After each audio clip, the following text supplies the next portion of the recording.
Please welcome Chair Ken Martin. Good morning, DFLers, and welcome to Duluth for the 2014 DFL State Convention. This year marks the 70th anniversary of the founding of one of the greatest political parties in our country, the Democratic Farmer Labor Party. The DFL was created 70 years ago on April 15, 1944, with the merger of the Minnesota Democratic Party and the Farmer Labor Party. Leading the merger were some of the most notable names in our party: Elmer Kelm, Orville Freeman, and a rising star named Hubert H. Humphrey. For over 70 years, the DFL has led the fight for civil rights, health care, Social Security, workers' rights, women's rights, and equality. We are the party of Freeman, Humphrey, Eugene McCarthy, Walter Mondale, Paul Wellstone, and the countless everyday Minnesotans who work each day to build a better Minnesota. Now, of course, our recent success would not be possible without leaders like Senator Amy Klobuchar, Senator Al Franken, Governor Mark Dayton, and the rest of our DFL elected officials throughout the state who work tirelessly on our behalf each and every day. But most importantly, we could not be as strong as we are without all of you here today and the thousands of everyday activists who lead this party in their actions every day with little recognition. Thank you, and thank you. Thank you in advance for all the work you will do in the coming months to ensure our victory on November 4th. Now, in 2012, Governor Dayton was asked what would happen under a DFL governor with DFL majorities in the state legislature. He had a one-word answer: progress. And that's exactly what happened: progress. These last legislative sessions were one of the most remarkable in a generation.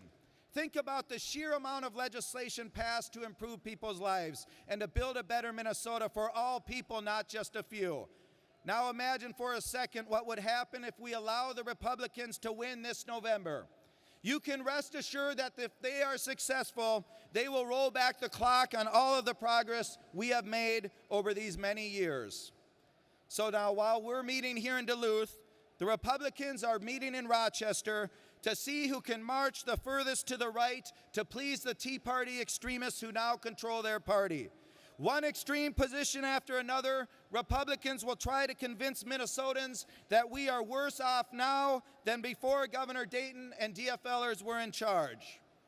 Now, we know that's not true, DFLers, but I want the Republicans in Rochester to hear from all of you here today what progress looks like. I'm going to ask you some simple questions, and if you agree, I want you to answer as loud as you can: progress. So, thanks to DFLers in the legislature, every child in this state, regardless of their background, will have access to early childhood education and all-day kindergarten. DFLers, what do we call that? Progress. Thanks to DFLers, college tuition was frozen, so our students have some relief from skyrocketing college debt. What do we call that? Thanks to DFLers, we are one of the few states in the country expanding collective bargaining rights, allowing home care and daycare workers to join a union. What do we call that? Thanks to DFLers, Minnesotans now can legally marry the person they love. What do we call that? Thanks to DFLers, we paid back the school shift, balanced the budget fairly, and turned a $600 million deficit into a $1.2 billion surplus. What do we call that? Now, thanks to DFLers this legislative session, we gave over 325,000 Minnesotans a pay raise by raising the minimum wage and indexing it to inflation, giving low-income workers a chance to work their way out of poverty. What do we call that?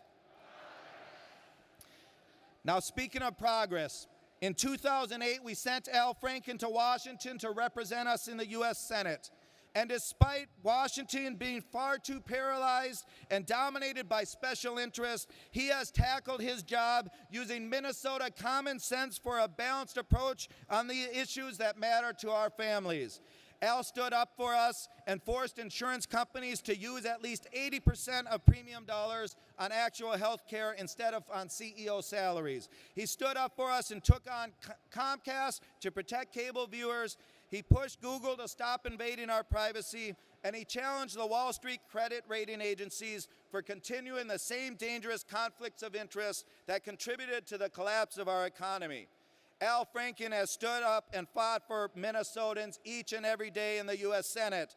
He has had our back these many years, and now I ask you, DFLers, do you have Al Franken's back? We must re-elect Senator Franken, Governor Dayton, and all the other DFLers on the ticket this fall. Let us remind ourselves that winning elections is not our end goal, but merely a means to our end goal, which, as Paul Wellstone used to say, is the improvement of people's lives. While we have disagreements in this big tent party, there is more that actually unites us.